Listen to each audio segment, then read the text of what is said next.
Hello friends, இன்றைக்கி நெத்திலி மீன் roast எப்படி பண்ணுறதுன்னு பார்க்கலாம். அதுக்கு தேவையான மசாலாஸ் எடுத்துக்கலாம். அதுக்காக நான் கொஞ்சமாக காஷ்மீரி சில்லி பவுடர், கொஞ்சமாக ஆச்சி குழம்பு மசாலா தூள், கொஞ்சம் கார்ன்ஃப்ளவர், கொஞ்சமாக அரிசி மாவு, தேவைக்கு உப்பு, கொஞ்சம் இஞ்சி பூண்டு விழுது, கொஞ்சமாக கருவேப்பிலை, கொஞ்சமாக தேங்காய் எண்ணெய் ஊற்றிருக்கேன். கூடவே கொஞ்சம் மஞ்சத்தூள் போட்டு இந்த மசாலாவை நல்லா மிக்ஸ் பண்ணிக்கோங்க. இப்போ இதில் கொஞ்சமாக தண்ணி ஊற்றி அந்த மசாலாவை மிக்ஸ் பண்ணதுக்கப்புறமா நம்ம க்ளீன் பண்ணி வச்சுருக்கிற நெத்திலி மீன் அதில் போட்டு மிக்ஸ் பண்ணி எடுத்துக்கலாம். இப்போது இதில் கொஞ்சமாக லெமன் புழிஞ்சு ஊற்றி அதையும் மிக்ஸ் பண்ணி இந்த மீனை ஒரு 10 மினிட்ஸ் அப்படியே வச்சுக்கலாம். இப்போது இதுக்கு தேவையான வெங்காயம் தக்காளி கட் பண்ணி எடுத்துக்கணும். அதுக்காக வெங்காயத்தை இந்த மாதிரி கட் பண்ணி எடுத்துக்கோங்க. கூடவே தக்காளியும் கட் பண்ணி எடுத்துக்கலாம். இப்போது நம்ம மீனை ஃப்ரை பண்ணி எடுத்துக்கணும். இந்த மாதிரி தவா ஃப்ரை பண்ணிக்கோங்க.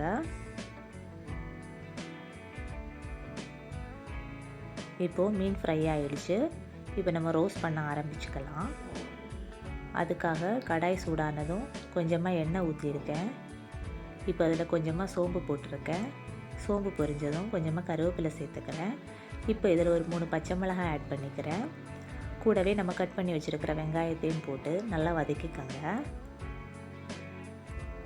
இப்போ வெங்காயம் வதங்கிடுச்சு. இப்போ இதில் கொஞ்சமாக இஞ்சி பூண்டு விழுது சேர்த்துக்கலாம். இப்போ அதில் நம்ம கட் பண்ணி வச்சுருக்கிற தக்காளியை சேர்த்துக்கணும். வெங்காயம் தக்காளி நல்லா வதங்கினதுக்கப்புறமா நம்ம இதுக்கு தேவையான மசாலா சேர்த்துக்கலாம். அதுக்காக கொஞ்சமாக காஷ்மீரி சில்லி தூள், அப்புறம் கொஞ்சம் ஆச்சி குழம்பு மசாலா தூள் போட்டு அந்த பச்சை வாசனை போகிறது வரைக்கும் வதக்கிக்கோங்க. இப்போ இதில் தேவையான அளவுக்கு தண்ணி சேர்த்துக்கணும். சேர்த்து இதில் தேவையான அளவு உப்பும் சேர்த்து இதை மூடி போட்டு வேக விட்டுறலாம்.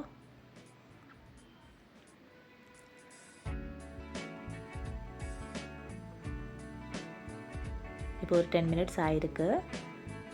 இப்போ இதில் நம்ம ஃப்ரை பண்ணி வச்சுருக்கிற மீனை சேர்த்துக்கலாம்.